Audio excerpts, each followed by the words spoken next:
Nous allons étudier le DAF, même Gimel dans Masechet Sota. Nous reprenons à la troisième ligne à la fin du DAF, même Bet, Amoud Bet.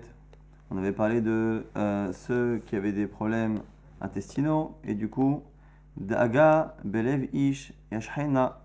Da'aga, Belev Ish, les soucis dans le cœur d'un homme. Et si Yashhena, on va avoir une dracha au sujet justement de ce verbe, Rabbi Ami et Rabbi Assi, entre Rabbi Ami et Rabbi Assi, comme c'était le cas de la précédente Marloquette. Chadamar, Yashhena mida'ato. Un, il dit que ici Yashhena, il faut lire Yashhena mida'ato, c'est-à-dire qu'il doit écarter le souci de sa tête. Donc il doit penser à autre chose pour éviter justement de trop ressasser son problème. Mais Khadamar, il y a qui dit au contraire. Ici Henna, il faut qu'il en parle. À qui la Herim, aux autres, soit pour qu'il prie pour lui, soit pour justement se vider des soucis qu'il a. Donc ici on a une marloquette Rabbi Ami, Rabbi Assi sur quoi faire lorsqu'une personne est soucieuse. On reprend la partie de la Mishnah qui avait dit que une fois qu'on a comparé avec les Pélishtim, avec les Bnei Ammon, qui eux venaient se glorifier de la force de leur héros, c'était soit Shovar ou soit Goliath, Ve'atem, et vous par contre, Iatem Ken, vous, c'est pas pareil, c'est Akadosh Baruch Hu qui vient faire la guerre pour vous. La Gemara pose la question, elle dit, Ve'kolkar lama, pourquoi on dit ça que Hachem, Holech immachem, leilachem lachem, Hachem Akadosh Baruch Hu, il marche devant vous, leilachem, la Gemara nous dit, Mipne Shechem, Ve'chol kinuyav, Munachim ba'aron, car le nom d'Hachem, Yudkivavke, et tous les autres noms, toutes les autres manières de l'appeler, sont finalement inclus dans le Aaron, même si ici la Gemara ne va pas détailler, c'est rapporté dans la Gemara Bavatra, que finalement tous les noms d'Hachem, sous toutes les formes, sont écrits dans le Aaron, et comme le Aaron, eh bien, il marchait devant nous au moment de la guerre, et bien du coup c'est la raison pour laquelle on peut dire que Kadosh Baruch Hu marche devant l'armée Israël au moment des batailles. Vechen Omer, comme c'est marqué, Veishlach Otam Moshe, Elef Lammate la Tzava, justement lorsqu'on est parti faire la guerre à Midian, avec Moshe Rabbeinu, Moshe Rabbeinu les a envoyés, mais Vaishlach Otam, Moshe les a envoyés, Elef Lammate, 1000 par tribu, la Tzava à l'armée, Otam, eux, et Pinchas ben Elazar, Kohen la Tzava, eux et aussi Pinchas, le fils de Elazar, et donc le petit-fils de Aaron à Kohen, Uchlea Kodesh, et avec les ustensiles de Kodesh, Vahatzosrot et les corps pour sonner, Ateroa Beyado dans les mains. Otam, c'est qui Otam? Et Lou Sanhedrin, c'est le Sanhedrin. Pinehas, c'est qui Pinehas? C'est le fameux Zé Meshoach Milchama, c'est le fameux Kohen qui était nommé justement pour s'adresser au peuple avant les batailles. Uchlea Kodesh, c'est quoi les ustensiles saints qu'on emmenait en guerre? Zé Aaron, c'est le fameux Aaron, donc la fameuse armoire. Veluchot Shebo, et les fameuses tables de la loi qui étaient dedans. Vahatzosrot Ateroa, et les trompettes pour sonner. Et Lou Shofarot, ce sont les shofarot, donc les cornes qui servaient à sonner. Donc on a ici une référence au fait justement, au fait que le Aaron allait avec nous en guerre. Tana, une braïta qui nous dit quoi? Lo lechinam alar Pinchas la milchama. C'est pas gratuit. La raison pour laquelle Pinchas est parti là-bas, en sachant qu'en plus on l'a nommé, c'est-à-dire qu'on nomme tous ceux qui sont partis 1000 par tribu, et Pinchas, comme si finalement la présence de Pinchas était aussi importante que les autres, et il est nommé particulièrement pourquoi? Et là, l'ipara din aviimo, c'est pour faire payer ce qu'on a fait à son grand-père, donc au père de sa mère, Shinema, comme c'est marqué, Vamedanim, dans la paracha de la semaine dernière, Machiru, Oto, El Misraim, et les Midianim l'ont vendu en Égypte, même si c'est un peu compliqué là-bas dans la paracha de Vaïchev de comprendre exactement qui a acheté Yosef, qui l'a sorti du puits, qui l'a vendu, mais au final, tout ce que l'on sait, c'est que les Midianim ont fait partie. On fait partie de ceux qui, à un moment donné, ont eu affaire dans la vente de Yosef. Et donc, comme finalement, ils ont vendu Yosef, eh bien, c'est son petit-fils. Donc ici, la Gemara nous apprend que Pinchas, le fils de Elazar, le fils d'Aaron, par sa mère, était le petit-fils de Yosef. Donc c'est Avi Imo ici, le père de sa mère. La Gemara dit, les mura de Pinchas, mais Yosef athée. Tu es en train de me dire que que Pinchas vient de Yosef. Ve'actif, pourtant c'est marqué. Ve'Elazar, ben Aaron à Cohen. Elazar, donc le père de Pinchas, la kahlo mi benot Poutiel l'oleisha, il a pris une fille de qui?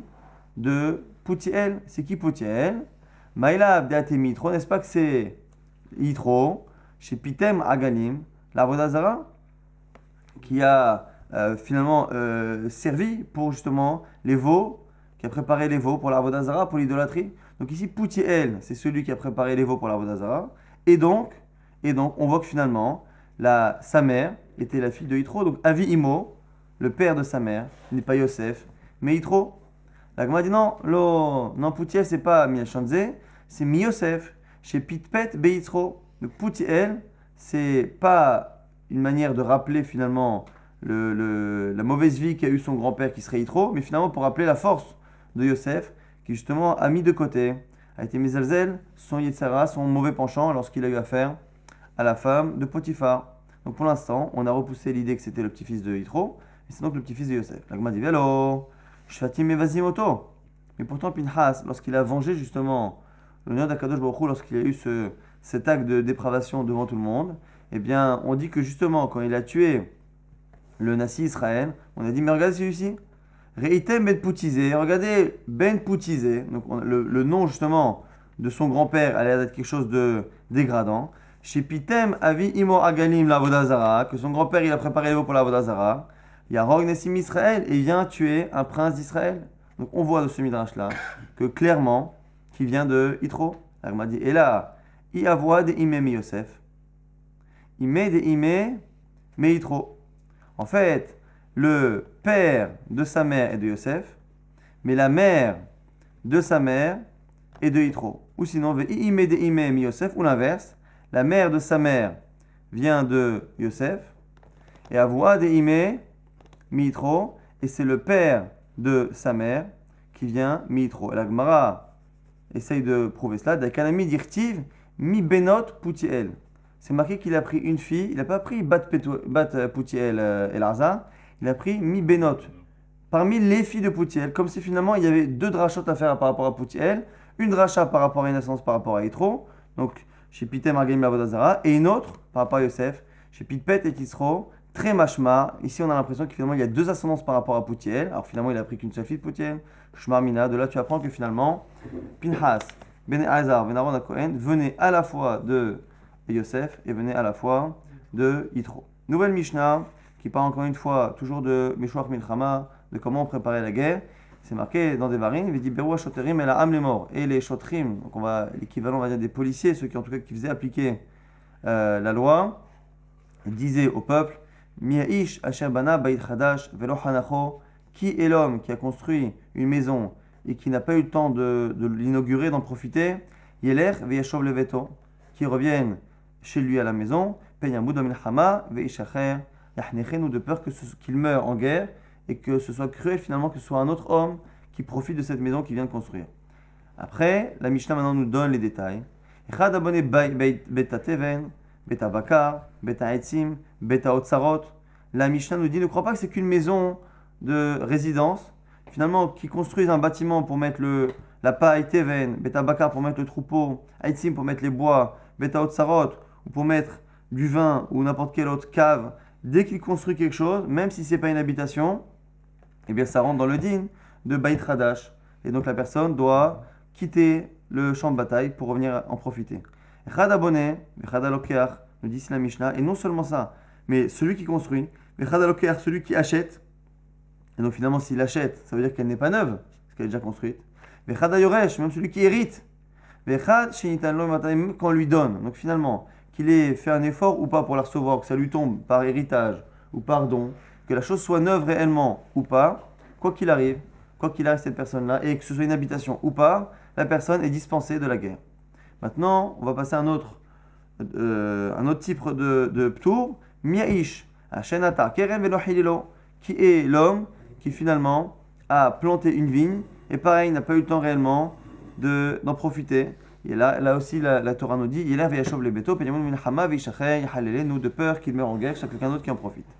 Et là aussi, pareil, echanota kerem, vechanota hamisha ilani machal, que ce soit finalement la vigne, mais la vigne finalement, c'est un cas classique, mais finalement, même si la personne plante un verger de 5 arbres fruitiers, même si les 5 arbres sont de 5 espèces différentes,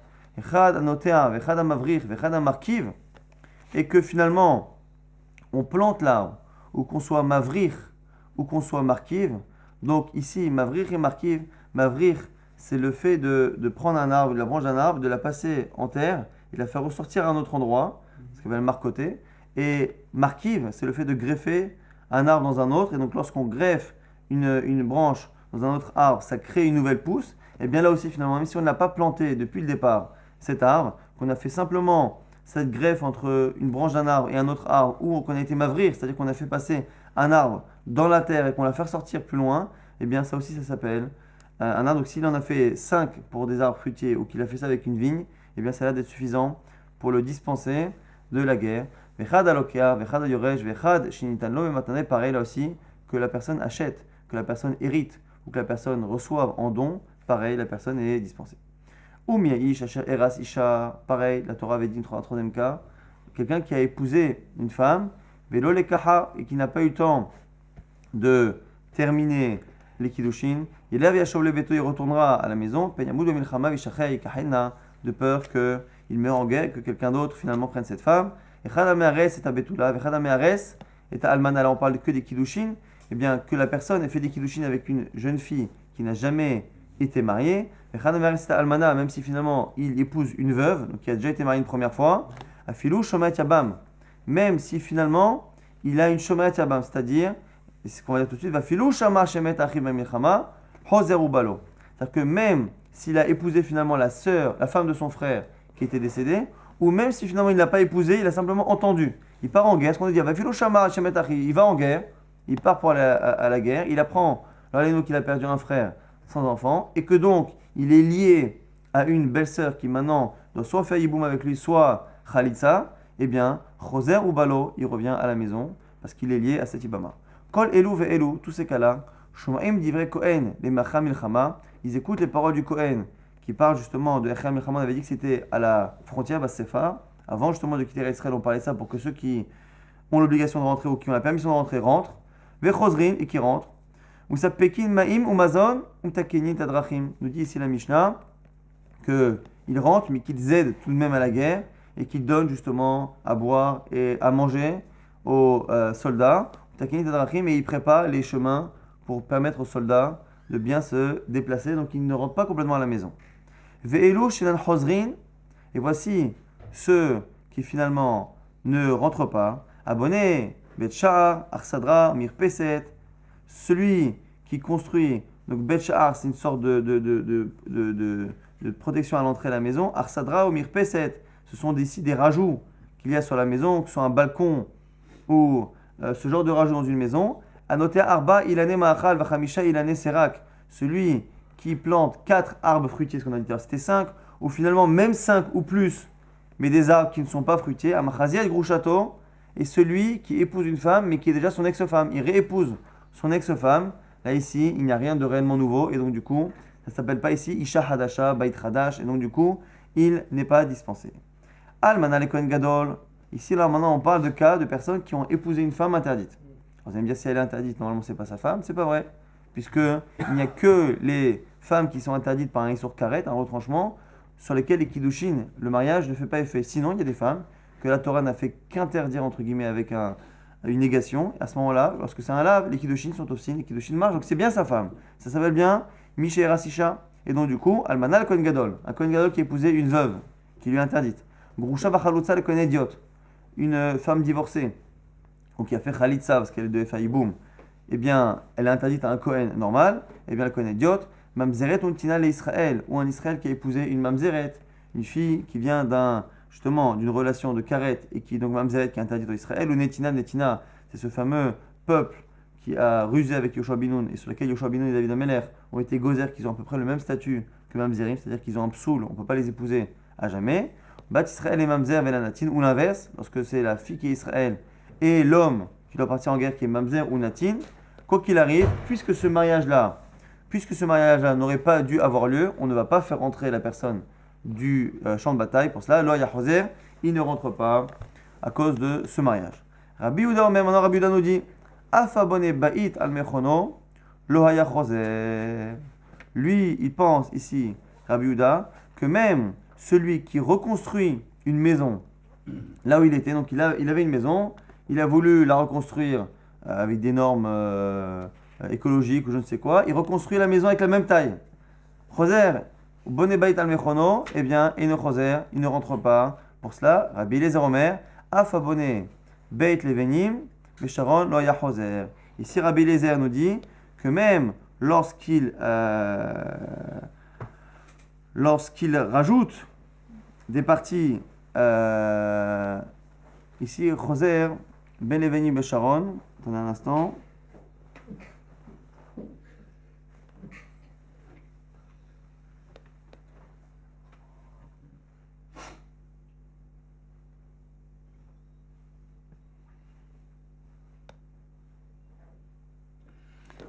Il a construit ici une maison avec des levenim, avec des briques qui sont faites à partir d'une terre qui techniquement n'a pas normalement de possibilité de tenir à long terme. Donc il a construit avec un matériau bas de gamme qui ne doit pas tenir. Et donc du coup, dans ce cas-là, nous dit Rabbi Eliezer, comme c'est pas quelque chose qui va être pour la durée, eh bien, il n'est pas choser pour cela.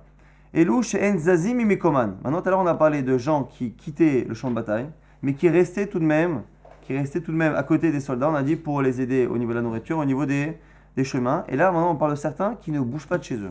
Et louch et ezazim quand ils ne bougent pas de chez eux, bana ba'it vachanacho, nata kerem vechilelo, anoset arusato, akones et yebimto. Donc là, c'est celui qui a justement construit une maison et qui a commencé à habiter, mais qui n'a pas habité une année entière. Celui qui a commencé à utiliser sa vigne, mais pareil, qui n'a pas terminé une année, celui qui a épousé une femme et qui n'est pas resté encore une fois, qui n'a pas fait une année avec elle, et par elle, à connaître cet ibimto, celui qui a finalement épousé la femme de son frère et qui n'a pas eu le temps de passer une année. Donc on voit finalement que lorsque la personne a construit une maison, planté une vigne ou épousé une femme, mais qui n'a même pas eu l'occasion de commencer à en profiter, entre guillemets, puisqu'on parle de trois choses bien différentes, eh bien dans ces cas-là, il n'est pas obligé de rentrer, il reste encore une fois à côté du champ de bataille. Lorsque par contre il a commencé à rentrer dans la maison, il a commencé à utiliser la vigne, il a commencé sa shana rishona du mariage, que ce soit avec une ibama ou avec sa nouvelle femme, dans ces cas-là, il ne sort pas du tout, il est encore plus patour, il reste à la maison. Shnemar, naki yele beto, shana echad, comme c'est marqué dans la Torah, il sera naki, il sera propre, c'est-à-dire qu'il sera dispensé de tout pour sa maison, shana echad une année, leveto, zebeto, donc c'est sa maison. Iye zekarmo, iye c'est pour rajouter la vigne. Vesimach et ishto, et il réjouira sa femme. Zo ishto, donc c'est pour dire que sa femme. Hachin lakar qu'il a pris.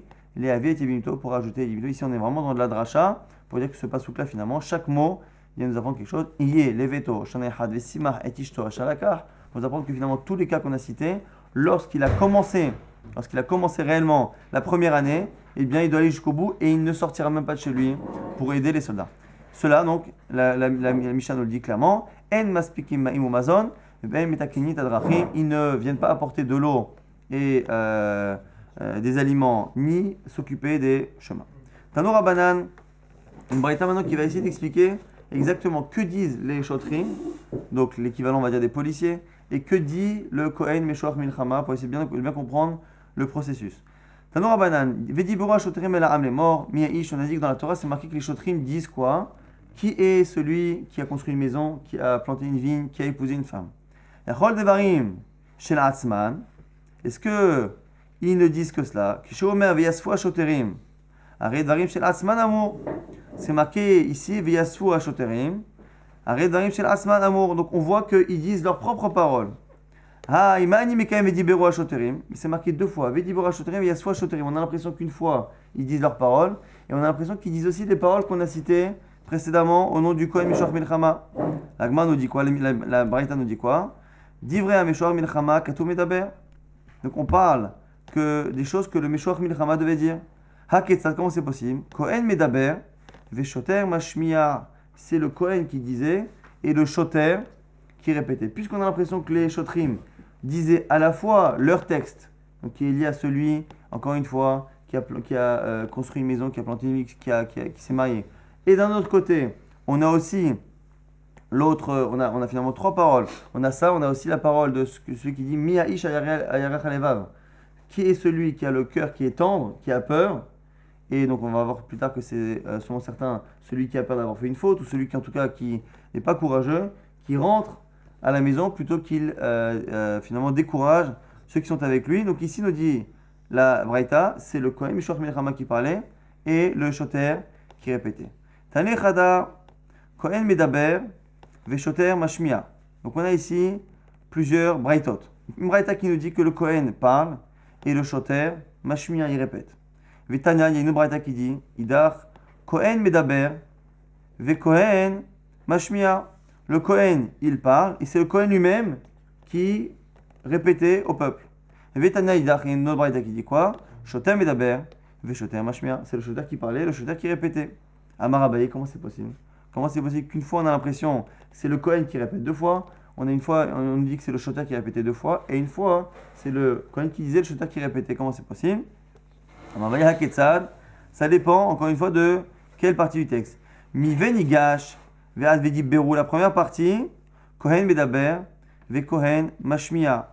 C'est le Kohen qui parle, on avait dit c'était la première partie où il disait, vous savez, vous allez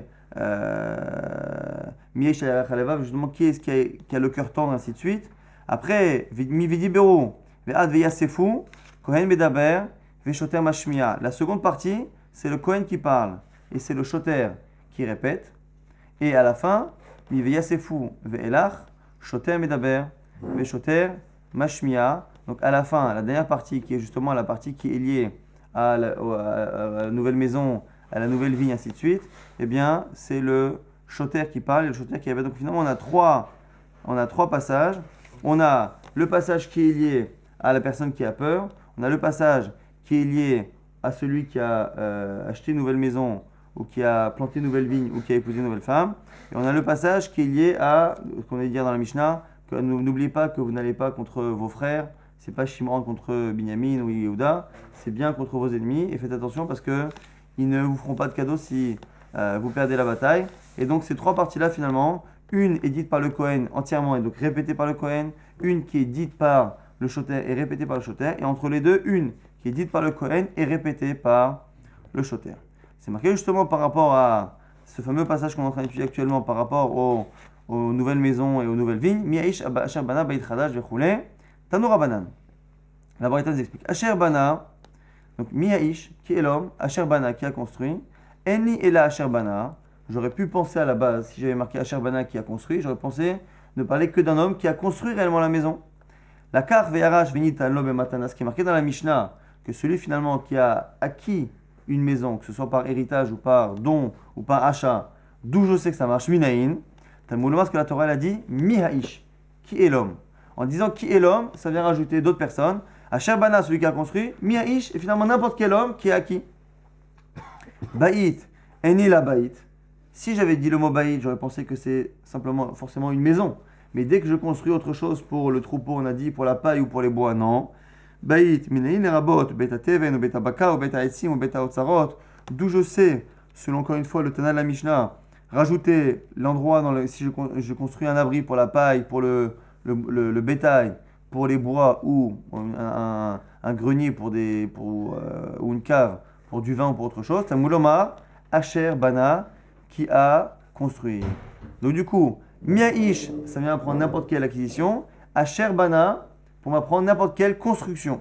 Mikol Makom, Yachol Shani Barbe Afabone Betcha Arsadra Omir Peset. J'aurais pu penser finalement que n'importe quel rajout que je fais sur ma cour ou sur ma maison serait inclus. On a vu dans la Mishnah que c'est faux. Tamoulomar, Baït, c'est pour ça qu'on a dit Baït. Ma Baït à Raoui le dira, Af Kol à Raoui le dira. Il faut tout de même que ce soit quelque chose qui soit finalement possiblement habitable. Et donc du coup, on a finalement ici cette expression Miaïch qui vient nous apprendre que quel que soit le mode d'acquisition, Asher Bana pour nous dire finalement que même si c'est pas forcément une maison au sens classique du terme, donc beaucoup de types de construction, mais attention, il faut que ce soit habitable. Du lachon justement Baït. Ça c'est le premier avis. Rabbi Eliezer ben Yaakov Omer, Baït Kemashma. Or, l'avis de Rabbi Eliezer ben Yaakov qu'il faut retenir, qu'on retrouvera à plusieurs reprises, qui pense que lui, non, le mot Baït qui est marqué dans le Passouk a complètement restreint les possibilités. Baït, c'est une maison au sens propre du terme. Dès qu'on n'est plus dans une maison classique, eh bien, on n'est pas dispensé. Lo hanach, lo hanacho. On n'a pas dit lo hanach. Miaïsh asher bana Baït Chadash. On n'a pas dit velo hanach. Et qu'il n'a pas inauguré. Il y a marqué velo hanacho. Alors le vav ici est en trop. Le hanach, velo hanacho, prat le gazlan. C'est pour exclure le voleur. On aurait pu penser que le voleur est inclus. Parce qu'on verra tout de suite, on va comprendre pourquoi. On aurait pu penser que le voleur est dispensé. Le type il dit voilà, j'ai volé une maison. Je suis encore dans la première. J'ai pas eu le temps d'en profiter. je l'ai volé à la sueur de mon front, j'en ai pas profité, est-ce que je peux retourner de la guerre? Kamash malin que non. La Gemara a dit, Lema de l'eau qui Rabbi Yossi à Galili. Ça a l'air de ne pas être comme Rabbi Yossi à Galili. Pourquoi? Des Rabbi Yossi à Galili, Ha'amar, Veracha Levav, Ze Amitiar. Et Maverosh Shebeado, comme on a dit tout à l'heure, on a dit que Racha et Levav, lorsqu'on a dit que celui qui a le cœur tendre, qui a peur, il doit rentrer. Là, on a tourné la page. C'est celui qui a peur de quoi? Non pas peur de la guerre. Il a peur, mais Averot Shebeado, il a peur des Averot qu'il a dans sa main, c'est-à-dire qu'il a des Averot. Et donc, si celui qui a une Avera quelconque, eh bien, il doit être rosé, c'est même marqué dans le Shulchan Aruch, que celui qui parle entre Ishtabach et le Yotzer, eh bien, il fait partie des Chosrei Mocha Milchama, il fait partie de ceux qui rentrent à cause de la peur d'une Avera. Et donc, du coup, puisque dans tous les cas, on ne va pas en guerre lorsqu'on est fautif, à quoi ça sert que la Torah me dise que le voleur est dispensé par rapport à l'acquisition, entre guillemets, de sa nouvelle maison, du vol de sa nouvelle maison, puisque dans tous les cas, en tant que voleur, il est fauteur, en tant que fauteur, il doit rentrer à la maison. Donc j'ai pas besoin de dire que le voleur qui est un fauteur ne rentre pas pour sa maison, parce que dans tous les cas, il rentre à cause du fait qu'il soit fauteur. On dit non, Afilou Teima, Rabbi Yossi Galili, non, ça va très bien même sur le Rabbi Yossi Galili, qui gond avad tshuva, veihav dame, il a fait tshuva. Et ici, quand en plus on a fait tchouva par rapport au vol, il faut rendre la chose. Non, il a payé. Donc il a fait tchouva et il a payé finalement la somme de la maison. Le propriétaire a accepté et il a finalement acquis. Il a dit Iachi, avec les lokar, vilhada. Alors si c'est ça, il a fait tchouva. Donc il n'est plus fautif, il n'est plus fauteur.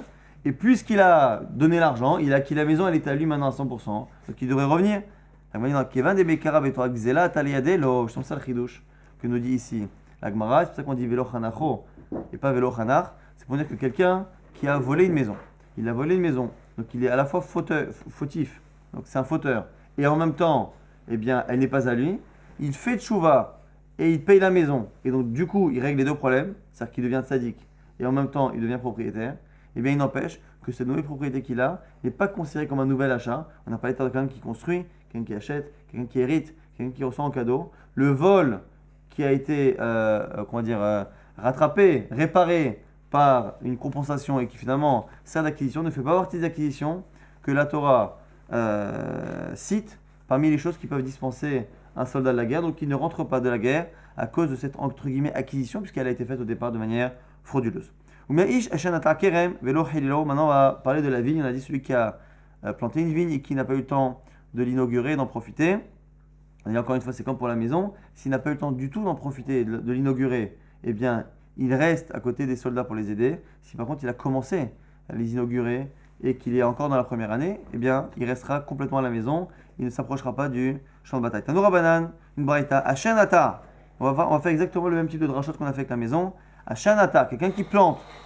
Eni Lanata. J'aurais pensé au départ n'inclure que celui qui plante réellement l'arbre. La Karveyarash Venitan Lovematana, celui qui finalement a acquis un arbre, qu'il a hérité ou qu'il a reçu en cadeau, Mina Hindu, je sais qu'il est inclus. Tamuloma, la Torah l'a dit, ou Miaïsh, qui est l'homme. Encore une fois, la même expression, ou Miaïsh, comme pour la maison, vient finalement nous élargir le spectre de ceux qui sont dispensés à même ceux qui finalement ont acquis d'une autre manière que par un achat classique ou par le fait de le planter. Kerem, la vigne, j'aurais pensé que la vigne. Elle n'est la Kerem. D'où finalement je peux apprendre que finalement 5 autres arbres et de n'importe quelle espèce même différente, et bien ça marche. Asher Natar, le Asher Natar qui a planté vient m'apprendre cela. Donc finalement si j'avais dit au Miaïsh, j'aurais appris déjà que quelle que soit la forme d'acquisition. Mais si j'avais dit au Miaïsh et j'avais dit directement Kerem, eh bien, même si la phrase ici n'est pas lisible, mais en tout cas, Ashanata vient apprendre finalement que c'est pas d'Afka la vigne, mais n'importe quel type d'arbre fruitier. Il y a Chol Shani Marbe, à noter Arba Ilane Ma'achal, Vachamisha Ilane Sera, car si c'est ça, j'aurais pensé à Ashanata que c'est tout ce qui se plante. Et tout ce qui se plante, c'est quoi? C'est même 4 arbres fruitiers, ou même, allez, 5, mais des arbres qui ne sont pas fruitiers.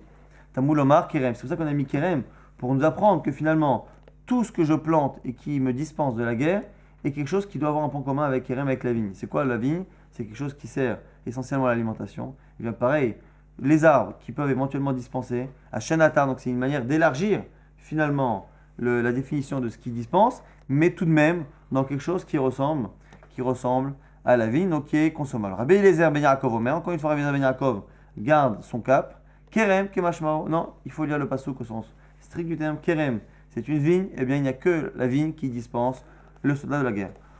Lo Hilel, Velo Hilelo. Ah, maintenant ici on dit Lo Hilel. On va marquer Lo Hilel, marquer Lo Hilelo, encore une fois.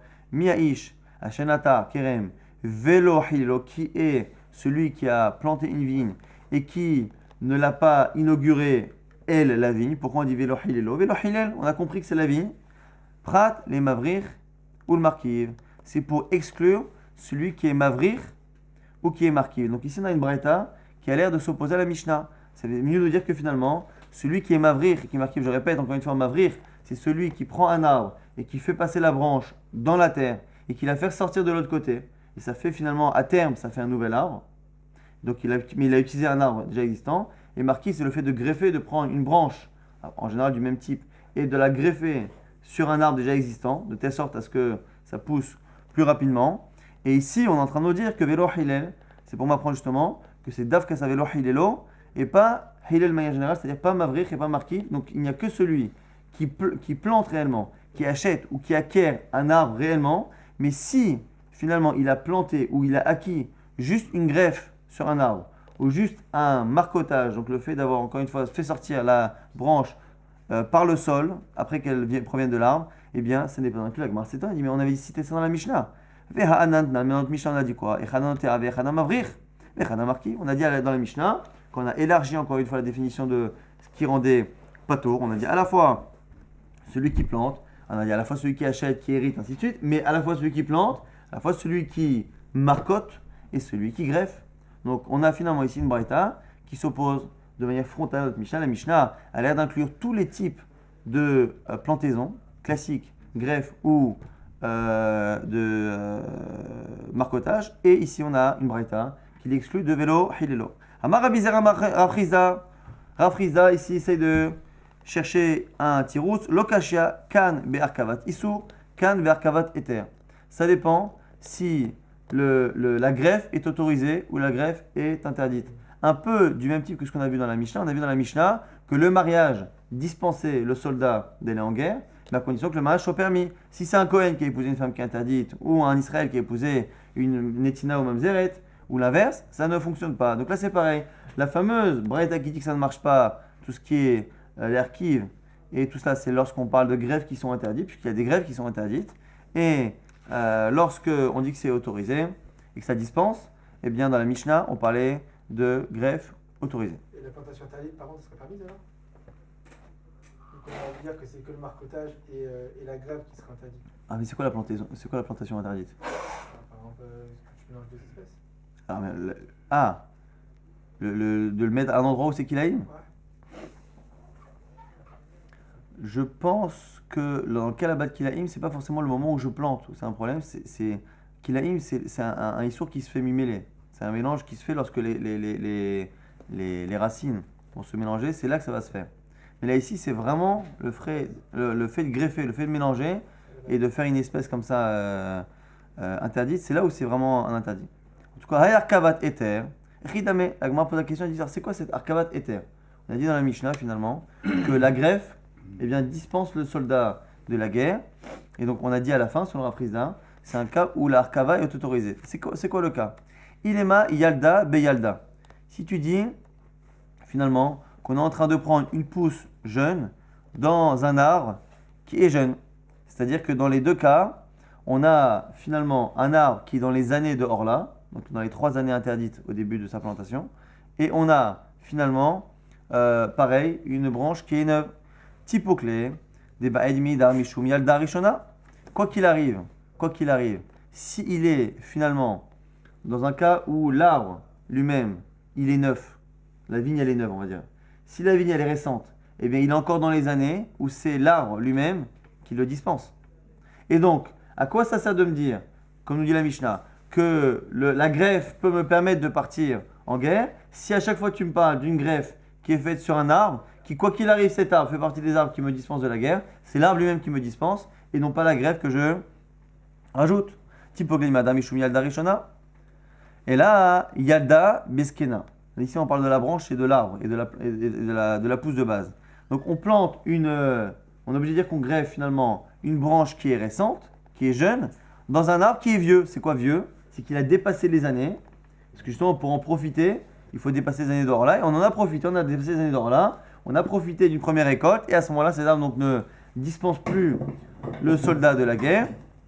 Et on aurait une nouvelle pousse. La Gemara dit, Amar Rabbi Abaou Rabbi Abo, pourtant il a dit, Yalda, chez Sifra Beskena, bat la Yalda Beskena. Pourtant, nous on a un principe que lorsque on plante, on greffe une branche qui est jeune dans un arbre qui lui-même est ancien, eh bien, c'est l'arbre ancien qui prend le dessus et qui annule le statut de la branche neuve. Et donc, finalement, on estime que même la branche neuve, elle est vieille. Et donc, du coup, on devrait appliquer la même chose ici et dire que finalement, il n'est pas dispensé.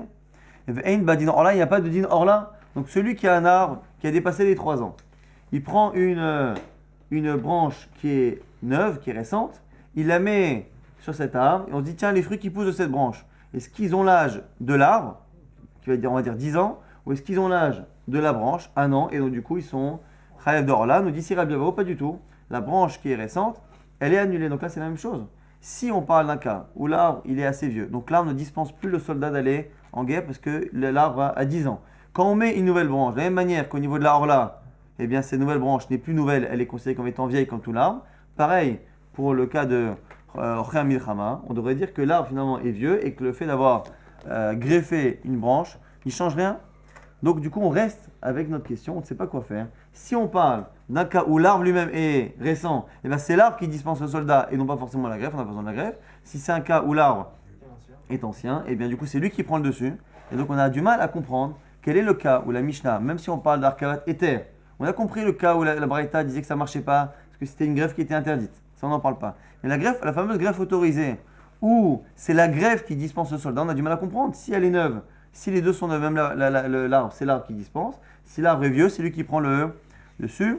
La Gemara nous dit quoi? Amar Rabbi Yirmiyah, nous répond, l'Olam Yalda Beyalda revient à la première proposition et on parle d'un cas où à la fois la branche est récente et à la fois l'arbre aussi est jeune. Ok, Gon Denatal et Arkamaita, les Seyag ou le Korot.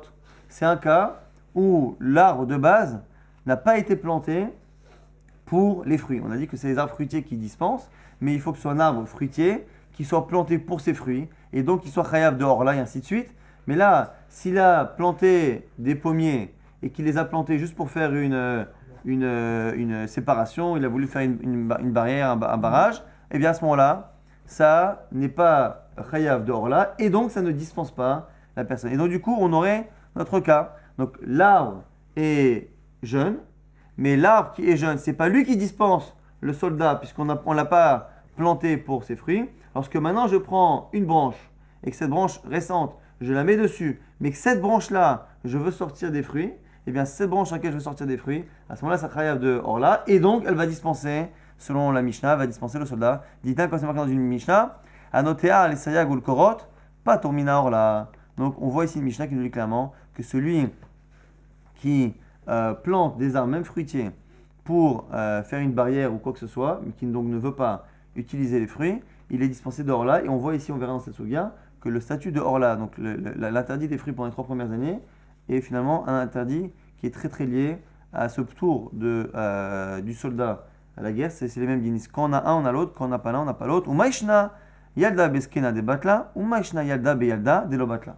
Donc maintenant on a résolu, selon Rabbi Yirmiyah, on parle d'un cas où l'arbre est jeune et la branche est jeune. Et si tu te demandes à quoi ça sert de me parler, de me dire que c'est la branche qui dispense, c'est parce que l'arbre était jeune mais ne dispensait pas le soldat, parce que l'intention n'était pas d'utiliser les fruits. Maintenant, on m'a posé une autre question, théorique. On m'a dit tout à l'heure que lorsqu'on a un arbre qui est vieux, eh bien, l'arbre qui est vieux, il prend le dessus sur la branche.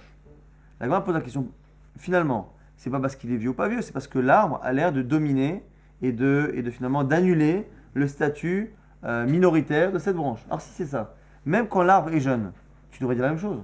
L'arbre, quoi qu'il arrive, prend le dessus sur la branche, et donc la branche prend le statut de son arbre. Et donc quand l'arbre est vieux, la branche devient vieille. Mais même dans ton cas là, où tu m'as dit que l'arbre est jeune, il est jeune, mais il ne dispense pas de la guerre, parce qu'il est là pour faire une barrière. Même quand je mets dedans une branche, ça devrait être pareil. Cette branche-là devrait être annulée, son statut devrait être annulé de la majorité de l'arbre. Donc, Maïshena Yalda Yalda, Delobatla. Pourquoi, lorsque la branche est jeune et l'arbre est jeune, l'arbre n'a pas la force de donner son statut à la branche qu'on vient d'y greffer?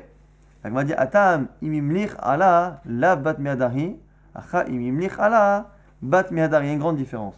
C'est dans le cas où l'arbre est vieux et que donc l'arbre est dispensé de Orla, il n'y a plus de Orla et que l'arbre ne peut plus dispenser de la guerre, eh bien, on ne peut pas revenir en arrière, changer d'avis, revenir dans le passé et lui redonner un statut de jeune pousse.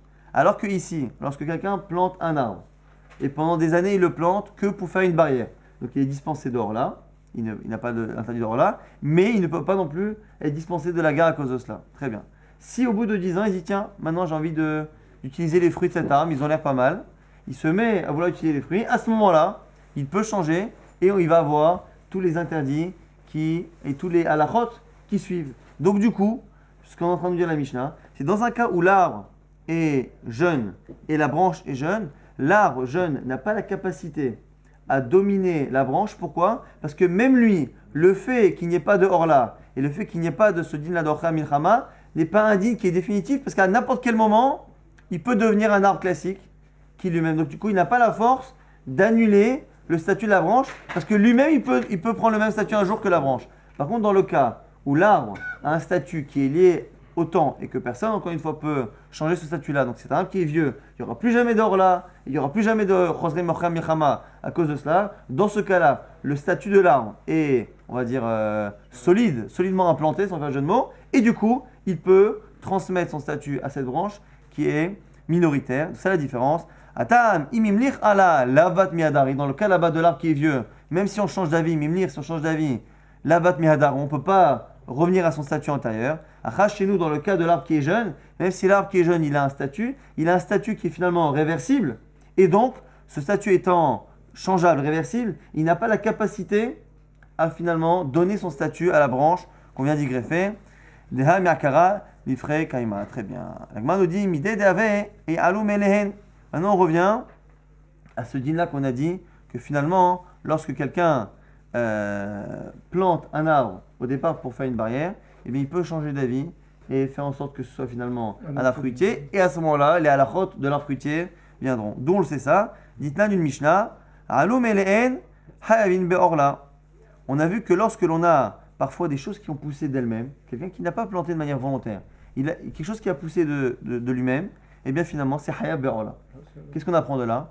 On apprend finalement que même s'il n'y a pas de Kavana, eh bien ça suffit pour être Hayab Be'orla. Et donc ici, a fortiori, lorsque au départ l'arbre il a été planté pour une barrière, que si la personne elle a une Kavana maintenant, de faire en sorte, une intention, de faire en sorte que ce soit un arbre qui fasse des récoltes, et bien à ce moment-là, il peut changer le statut. La Gemara maintenant revient sur la fameuse question. Je répète la question qu'on avait, c'était finalement comment se fait-il que dans la Mishnah on nous dise que celui qui greffe ou qui marcotte, il est dispensé finalement de la bataille, et d'un autre côté on a une braïta qui dit non, qui dit que on a dit vélo hilelo et on n'a pas dit vélo hilel, on dit justement que le marcottage et la greffe ne dispensent pas.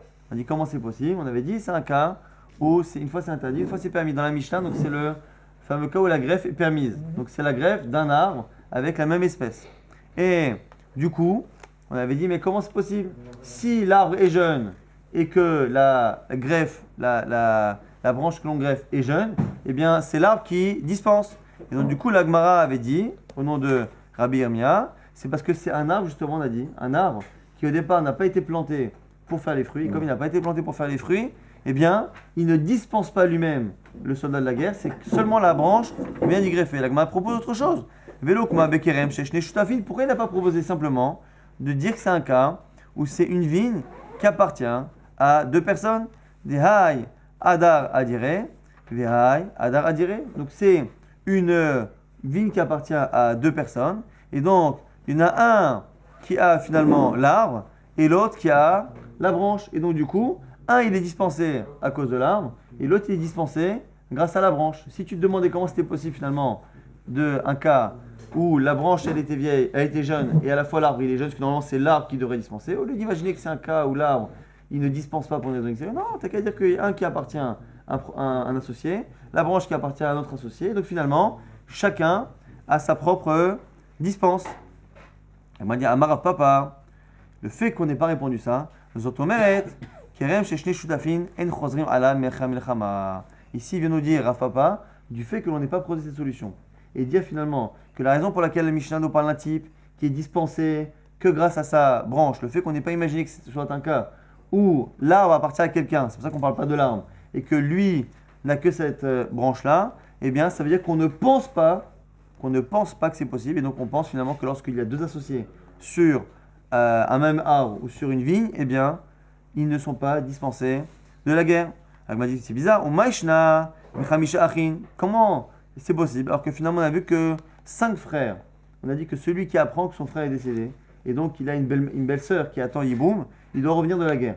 Or on a vu que finalement, même s'il y a plusieurs frères, il y a 5 frères, et un des 5 décède, les 4 reviennent. Les 4 reviennent. Et pourtant les 4, ils sont entre guillemets associés dans la possibilité de faire Yiboum avec la Yibama et dans le fait de prendre éventuellement l'héritage par la même occasion de leur frère. Donc comment se fait-il que d'ici de la proposition de Rabbi Yirmiyah de la Mishnah, on a l'air de déduire finalement que 2 associés sur une vigne ou sur un arbre ne sont pas dispensés les 2, alors que finalement on voit que plusieurs frères qui sont liés à la mise de Yiboum avec une Yibama, eh bien plusieurs frères sont tous dispensés. La Gemara dit c'est pas pareil. Atam kol had vechad karina be ishto. Il y a une différence. C'est que dans le cas du Yiboum, ils ne sont pas associés dans le cas de la femme. Ils ont chacun potentiellement une femme à 100%. Potentiellement, ils peuvent chacun être le mari à 100% de cette femme. Et donc du coup, en cela, la propriété entre guillemets, même si elle n'est pas encore totale, c'est une zika, c'est un lien. Mais ce lien-là n'est pas partiel. Il est potentiel, mais il est potentiellement total. Alors que dans le cas de gens qui sont associés dans une vigne, lui il a le tronc et lui il a à chaque fois les branches qu'on vient de greffer. Dans ce cas-là, il n'y a pas de propriété totale. Et dans ce cas-là, on pourrait continuer de dire qu'ils ne sont pas dispensés. Atam, chacun dans ce cas-là, dans le cas du hiboum, chacun peut la considérer comme étant sa femme à 100%. Donc il y en avait carbo, alors que là, dans ce cas-là, lorsqu'ils sont associés sur des parties de la vigne, eh bien chacun, personne ne peut dire c'est ma vigne. Eh bien il n'y a qu'une partie qui lui appartient. Ram Nachman Bar Yitzhak. Ce qui est étonnant, c'est qu'il y a une règle de propriété, non, de priorité dans les. Non, mais même c'est des Rabanan. Ouais. Enfin, c'est pas Merakev. Si finalement c'est le petit qui est passé, ça ne change rien. Ram Nachman Bar Yitzhak Amar propose autre chose. Bemavrir Ilad Beyarak. Donc c'est quoi le cas finalement où on a une différence entre le cas où c'est pato pas pato. Dans le cas de la Mishnah, c'est quoi? C'est celui qui est Mavrir Ilan Beyarak. Donc il prend finalement une branche d'un arbre et il la descend. Et il a fait sortir et il la lie finalement avec un légume. Et du coup, c'est comme qui? Vehaitanahu, des Tanya qui pensent à Mavrir Ilan Bayarak, Rabbi Shimon Ben Gamliel Matir. Donc Rashbag, il pense que c'est moutar. Donc comme on pense que c'est moutar, c'est une marloquette. Est-ce qu'on a le droit de greffer justement un arbre avec un légume? Parce qu'on voit tout de suite que Mishum Rabuda Ben Gamda Ish Kfar Akor, on a dit, Chachamim ne sont pas d'accord. Mais en tout cas, selon Rashbag, on aurait le droit. Et comme on aurait le droit, eh bien, c'est dans ce cas-là qu'on dirait que justement, comme le Ilan, eh bien, il a été greffé avec un Yarak, eh bien, dans ces cas-là, on a un tour particulier. C'est comme ça qu'on va résoudre la difficulté. On continuera demain et on réexpliquera bien cette partie-là.